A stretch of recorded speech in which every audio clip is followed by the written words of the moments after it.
ഇന്ന് ഉണ്ടാക്കാൻ പോകുന്നത് അപ്പമാണ്. അതിനായിട്ട് നമുക്ക് ആദ്യമേ തന്നെ 2 ഗ്ലാസ് പച്ചരി ആവശ്യമായിട്ടുണ്ട്. അപ്പം നമ്മൾ 2 കപ്പ് പച്ചരി എടുക്കുന്നുണ്ട്. നമുക്ക് ഇതിലേക്ക് ഉഴുന്ന് ആവശ്യമായിട്ടുണ്ട്. നമ്മളിപ്പോൾ 1/4 കപ്പ് ഉഴുന്നാണ് ഇതിലേക്ക് ചേർത്ത് കൊടുക്കുന്നത്. ഇനി ഇത് നല്ലപോലെ കഴുകി വെള്ളത്തിൽ ഒരു 5-6 മണിക്കൂർ കുതിരാനായിട്ട് വെക്കണം. നമ്മളിതിപ്പോൾ ഒരു 5 മണിക്കൂർ കുതിർത്ത് കഴിഞ്ഞതാണ്. കുതിർത്ത അരിയാണ്. അതിലേക്ക് നമ്മൾ 3/4 കപ്പ് ചോറ് ചേർത്ത് കൊടുക്കുകയാണ്. നിങ്ങൾക്ക് വേണമെങ്കിൽ വെള്ളച്ചോറും ചേർത്ത് കൊടുക്കാം. ചോറാണ് ചേർക്കുന്നതെങ്കിൽ അപ്പത്തിന് നല്ല വെള്ള കളർ കിട്ടും. നമ്മളിപ്പോൾ ചുമന്ന ചോറാണ് ചേർത്തിട്ടുള്ളത്. ഇനി നമുക്കത് ജാറിലേക്ക് ഇട്ട് നല്ലപോലെ അരച്ചെടുക്കണം. എടുത്തിട്ട് അതിലേക്ക് കുറച്ച് വെള്ളവും കൂടെ ചേർത്തു. ഇനി നല്ലപോലെ അരച്ചെടുത്തിട്ട് വരാം. അപ്പം ഇത് നല്ലപോലെ അരച്ചെടുത്ത് വന്നിട്ടുണ്ട്. ഇനി നമുക്ക് ബാക്കിയുള്ളതും കൂടി ജാറിലേക്ക് ഇട്ട് ഇതുപോലെ തന്നെ നല്ലപോലെ അരച്ചെടുത്തിട്ട് വരാം. നമ്മൾ ഒരു അരപ്പ് അരച്ചിട്ട് വന്നതിന് ശേഷം അതിലേക്ക് നമ്മൾ 1 ടീസ്പൂൺ പഞ്ചസാര ചേർത്ത് കൊടുക്കും. ആവശ്യമായിട്ടുള്ള ഉപ്പ് ചേർത്ത് കൊടുക്കാം. ഇനി ഇത് വീണ്ടും നല്ലപോലെ അരച്ചെടുക്കാം. രണ്ടാമത്തെ സ്റ്റെപ്പ് മാവും അരച്ചെടുത്തുകൊണ്ട് വന്നിട്ടുണ്ട്. അരച്ച ജാറിലേക്ക് നമുക്ക് 1.5 കപ്പ് വെള്ളം ചേർത്ത് കൊടുക്കാം. ജാറിൽ കുറച്ച് മാവൊക്കെ ഒട്ടിപ്പിടിച്ചിരിക്കത്തില്ലേ, ആ മാവ് അങ്ങനെ തന്നെ ഇരിക്കണം. എന്നിട്ട് നമ്മൾ നല്ലപോലെ കലക്കിയെടുക്കുക. ജാറിൽ കലക്കി വെച്ച ആ വെള്ളത്തിനെ ഒരു പാത്രത്തിലേക്ക് എടുത്ത് ഒഴിക്കുക. ഇനി തീ കത്തിച്ചു കൊടുക്കുക. നമ്മൾ തീ നല്ല ലോ ഫ്ലെയിമിലിട്ടിട്ട് കട്ട കെട്ടാതെ ഇങ്ങനെ ഇളക്കി കുറുക്കി എടുക്കണം. നിർത്താതെ ഇളക്കണം. ഈ ഒരു സമയം നമുക്ക് തീ ഓഫ് ചെയ്ത് കൊടുക്കാം.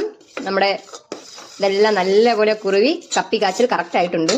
ഇനി ഇത് തണുക്കണം. തണുത്തിട്ടേ നമ്മൾ നമ്മുടെ മാവിലേക്ക് ഒഴിച്ചു കൊടുക്കത്തുള്ളൂ. നമ്മൾ കുറുക്കിയ കപ്പി ഇപ്പൊ നല്ലപോലെ തണുത്തിട്ടുണ്ട്. അരച്ച മാവ് ഇതുവരെയ്ക്ക് മിക്സ് ചെയ്തിട്ടില്ലായിരുന്നു. ഇനി നമ്മൾ ഇതും കൂടി ചേർത്തിട്ടാണ് അത് മിക്സ് ചെയ്യാൻ പോകുന്നത്. ഇനി ഇത് നല്ലപോലെ കലക്കിയെടുക്കണം. കട്ട ഇല്ലാണ്ട് കലക്കിയെടുക്കണം. ഇനി നമുക്ക് കൈ കൊണ്ട് തന്നെ നല്ലപോലെ കലക്കിയെടുക്കാം.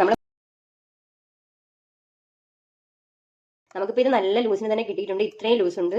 ഇനി നമുക്ക് അടച്ചു വെക്കാം. ഫ്രിഡ്ജിലൊന്നും വെക്കേണ്ട, പുറത്ത് തന്നെ വെച്ചാൽ മതി. നമ്മളിപ്പോൾ വൈകിട്ടാണ് ഇത് അരച്ചെടുത്തത്. ഇനി രാവിലെ അപ്പം ചുടാനാണ്. അപ്പോൾ ഒരു ഓവർനൈറ്റ് മുഴുവൻ നമ്മൾ വെക്കുന്നുണ്ട്. നമ്മൾ രാത്രി വന്ന് നോക്കിയപ്പോഴേക്കും ഇതെല്ലാം മാവെല്ലാം പൊങ്ങി തറയിൽ കളഞ്ഞ് കിടക്കുകയായിരുന്നു. നമ്മുടെ മാവെല്ലാം നല്ലപോലെ പൊങ്ങി വന്നിട്ടുണ്ട്.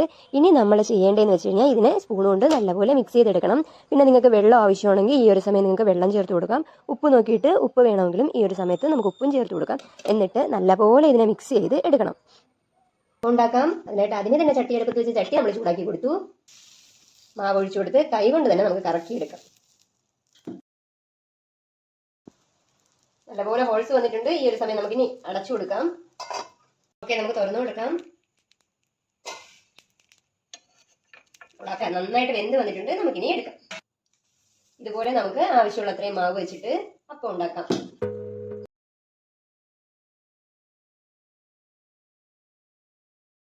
അപ്പൊ ഇത്രയേ ഉള്ളൂ, നമ്മുടെ അപ്പം റെഡി.